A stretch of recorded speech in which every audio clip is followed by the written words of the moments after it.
जिले में होली का त्योहार रंगों से ज्यादा खून और मातम की खबरों के कारण सुर्खियों में रहा। जिस पर्व को भाईचारे, शांति और खुशियों का प्रतीक माना जाता है, वही पर्व कई परिवारों के लिए दर्द और दहशत की कहानी बन गया। जिले के अलग अलग इलाकों से हत्या, हमला, आत्महत्या और हिंसा की लगातार घटनाओं ने पूरे जिले को झकझोर कर रख दिया है और बड़ा सवाल खड़ा कर दिया है कि आखिर दमों में कानून व्यवस्था किस हाल में है। सबसे सनसनीखेज घटना देहात थाना क्षेत्र के समन्ना गांव से सामने आई, जहां 16 साल के भरत विश्वकर्मा की बेहद क्रूर तरीके से हत्या कर दी गई।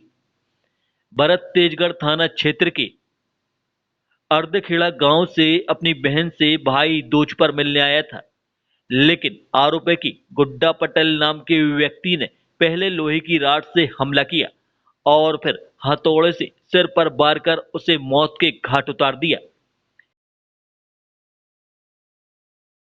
इस वारदात ने उस वक्त और सनसनी फैला दी जब आरोपी द्वारा मृतक के सिर का मांस निकालकर खाने और खून पीने जैसी भयावह बात सामने आई।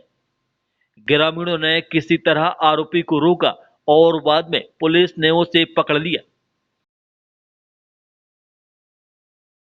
बताया जा रहा है कि आरोपी कुछ समय पहले ही पत्नी की हत्या के मामले में जेल से छूट कर आया था।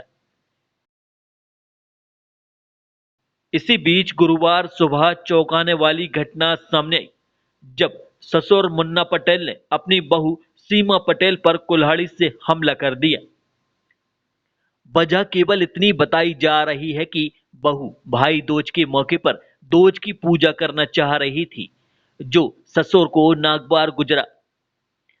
गुस्से में आकर उसने बहू पर कुल्हाड़ी से हमला किया और मौके से फरार हो गया।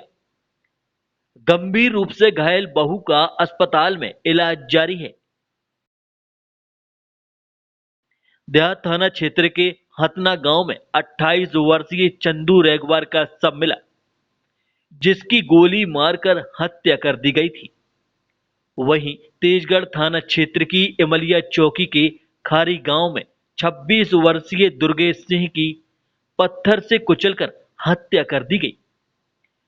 होली के दिन चाकूबाजी और सड़क हादसों की घटनाओं ने हालात और भयावह बना दिए। लगातार इन घटनाओं के बीच प्रशासनिक फैसलों पर भी सवाल उठ रहे हैं। होली के दिन शराब की दुकानें खुली रहने से कई जगह हुड़दंग और विवाद की स्थिति बनी।